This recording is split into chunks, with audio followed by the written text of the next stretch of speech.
Hello students, let us start with the next derivation in the topic motion in a straight line, that is v square is equal to v naught square plus 2ax, where v is the final velocity, v naught is the initial velocity, a is the acceleration and x is the displacement of the particle. Okay, ಈ derivation ಅನ್ನು ಇವತ್ತಿನ class ಅಲ್ಲಿ ಮಾಡೋಣ. So, ಈ derivation ಕೂಡ same diagram, same explanation, everything will be same. Okay, diagram ತೆಗೆಯೋಣ first. Every derivation needs a diagram. So, first you have to draw a diagram, that is time. It is measured in second. This is the x-axis and this will be y-axis. Okay. So, this is the velocity that is measured in meter per second. Okay. So, let us consider an object initially moving with initial velocity that is given by v naught. Okay. Then it starts moving with uniform acceleration and reaches the final velocity v. Okay. Idu O ada, ಇದನ್ನ a ಅಂತೀನಿ, ಇದನ್ನ b ಅಂತೀನಿ, and then we have to draw, okay, BC perpendicular x-axis. Okay, similarly AD perpendicular BC, such that this angle will be the theta. Okay, draw na ಮಾಡಿದ್ವಿ. Okay, ಮಾಡಿದ ಮೇಲೆ next ಏನು ಮಾಡ್ತೀವಿ, ಸ್ವಲ್ಪ ಇದು ಸ್ಟ್ರೇಟ್ ಆಗಲಿಲ್ಲ, ಸ್ಟ್ರೇಟ್ ಲೈನ್ ಮಾಡ್ಕೊಂಡ್ಬಿಡೋಣ. Okay, so ನಾವು ಡಯಾಗ್ರಾಮ್ ಈಸ್ ಕಂಪ್ಲೀಟೆಡ್. ಓಕೆ, ಇದರಲ್ಲಿ ರಿಪ್ರೆಸೆಂಟೇಷನ್ ಮಾಡಬೇಕು. So this is V not means this also be V not. ಇದು ಏನಾಗ್ತದೆ, ವಿ ನಾಟ್ ಅನ್ಸ್ಕೊತದೆ.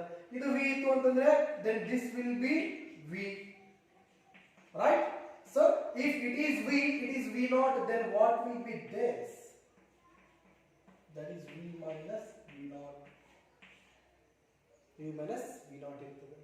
So, ಇವಾಗ ಏನೈತಿ diagram complete ಆಯ್ತು. Okay, now the explanation of the diagram. Same explanation. Last derivation ಅಲ್ಲಿ explanation ಕೊಟ್ಟಿದ್ರು, ಅದೇ explanation ಅನ್ನ ಇಲ್ಲಿ ಕೂಡ ರಿಪೀಟ್ ಮಾಡ್ತೀನಿ. Let us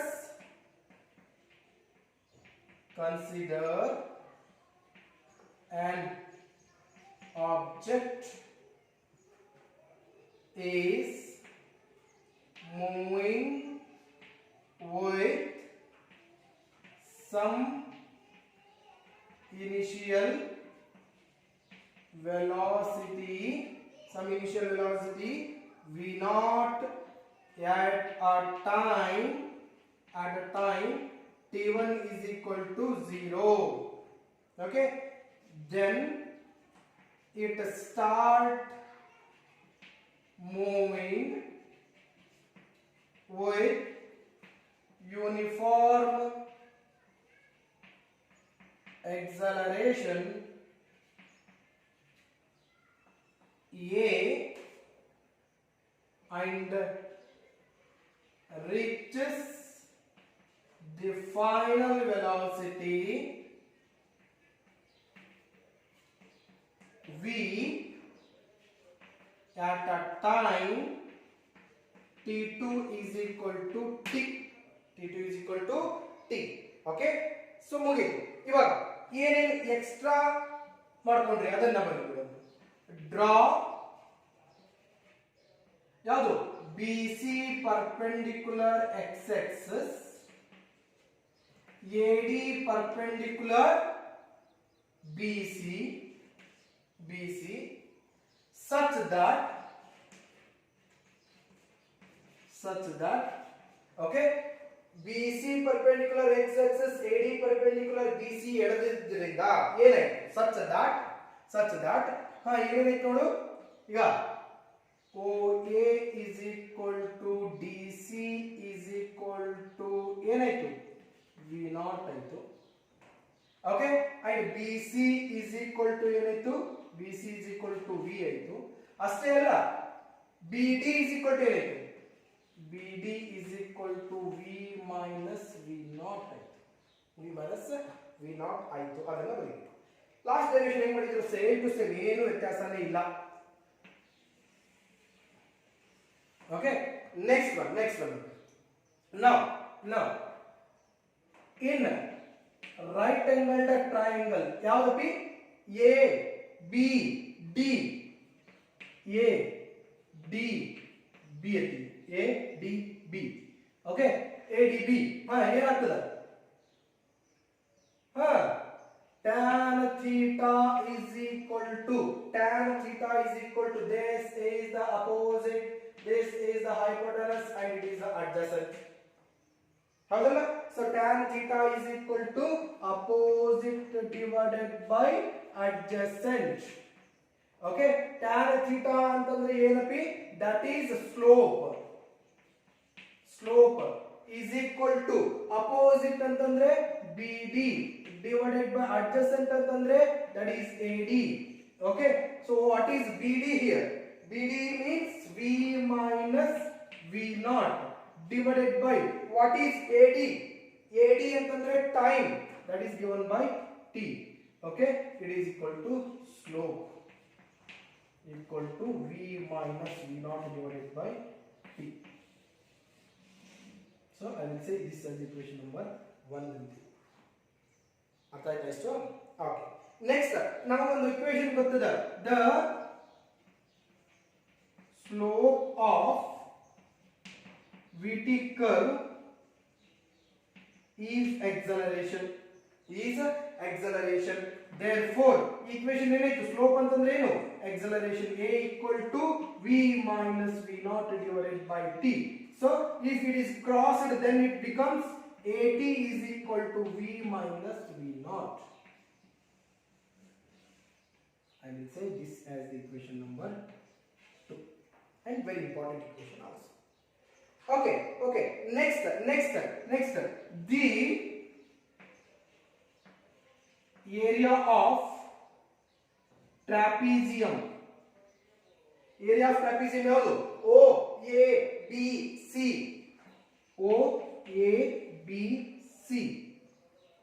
okay is equal to ಏನಾಗ್ತದಪ್ಪಿ ಏನಾಗ್ತದೆ ಹೇಳ್ರಿ ಈಗ area of the triangle ABD plus area of the rectangle OADC ಆಗ್ತದಲ್ಲ ಓಕೆ is equal to ಇದು area of triangle rectangle triangle ಅದಲ್ಲ ABD plus area of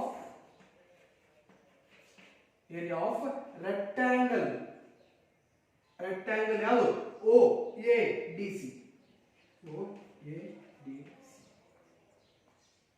so ಬರ್ತಾರೆ okay now ನಮಗೆ ಇನ್ನೊಂದು ಗೊತ್ತು ಏನು ಗೊತ್ತದ the area under VT curve represents displacement. The area under VT curve is displacement x. Area under VT curve is the displacement x. Therefore x is equal to ಅಂದ್ರೆ area of the trapezium OABC ಅಂದ್ರೆ ಏನು ತಗೊಳ್ಳಿ x ಅಂತ ತಗೊಳ್ತೀವಿ. X is equal to area of the triangle ಪಾದ ಗುಂಡ್ಲೆ ಎತ್ತರ okay 1/2 ಏನಪ್ಪಿ base into height into base ಯಾವ್ದು 1/2 BD that is height into ಪಾದ ಏನು AD plus area of the rectangle OADC ಏನಾಗ್ತದೆ ಉದ್ದ ಗುಂಡ್ಲೆ ಅಗಲ ಉದ್ದ ಯಾವುದು AD ಅಗಲ ಯಾವುದು ಸೊ ಏನು that is OA ಅಂತೀವಿ OA ತುಂಬಿಟ್ಟು so x is equal to 1/2 what is BD V minus V naught into what is AD time t plus AD is time t into V naught ತಿಳಿತಾ ಇದ್ರು okay ಇದನ್ನ ಸ್ವಲ್ಪ ಸುಧಾರಿಸ್ಕೊಳ್ಳೋದು x is equal to 1 by 2 v minus v naught into t plus v naught into t. So I will say this as the equation number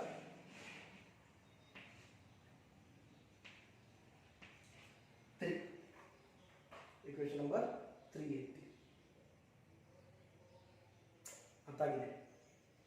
Okay, now put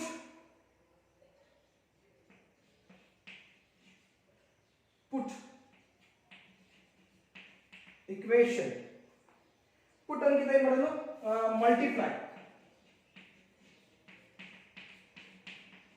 multiply equation 3 with 2 on both sides.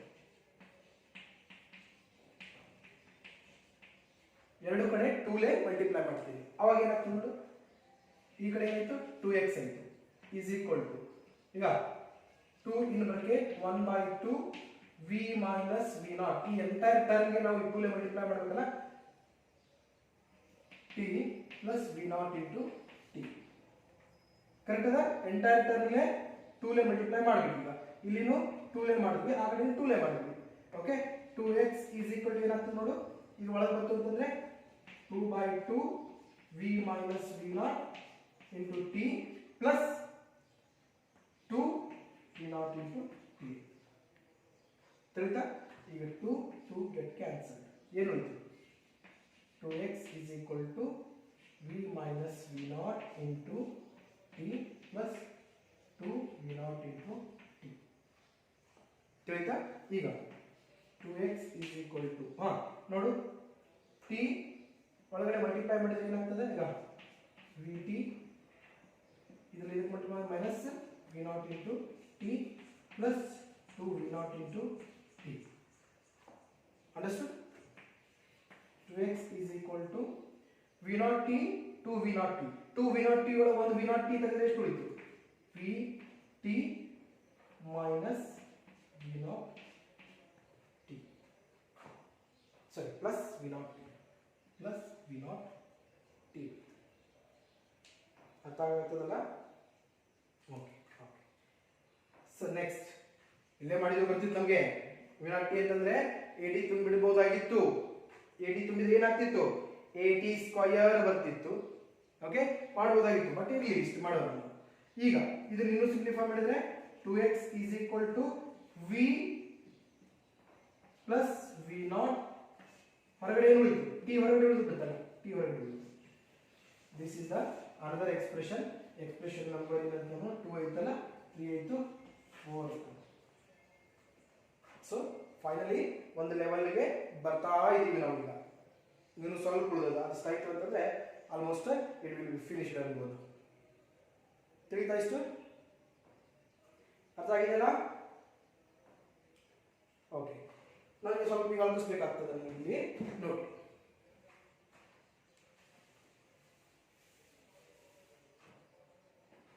ಸರಿಯಾಗಿ ನೋಡ್ರಿ. ನಾವು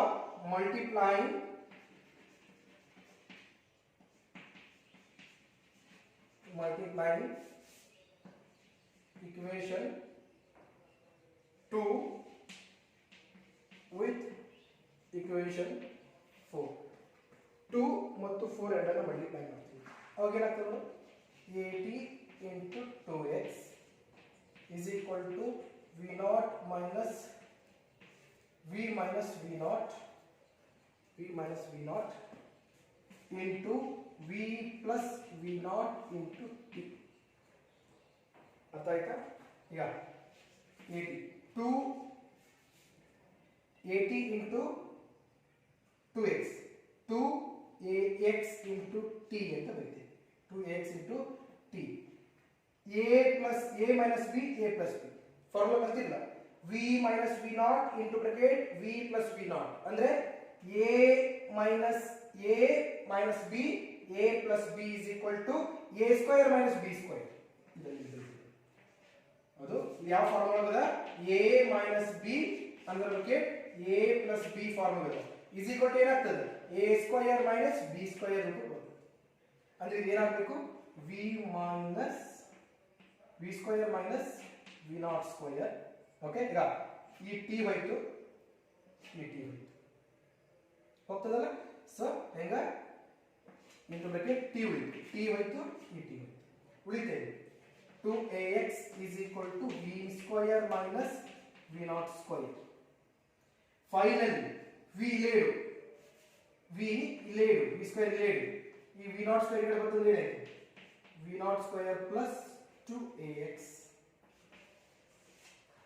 Okay, on simplification what we get? On simplification, yeah, v square is equal to v naught square minus plus 2ax. Finally expression is derived. Right? So this is a way of deriving the expression v square is equal to v naught square plus 2ax. ಇದು ದೊಡ್ಡ derivation ಅದ, ಇದನ್ನು ಕೂಡ 5 mark ಕೇಳ್ತಾನೆ, and you have to practice this again and again and again.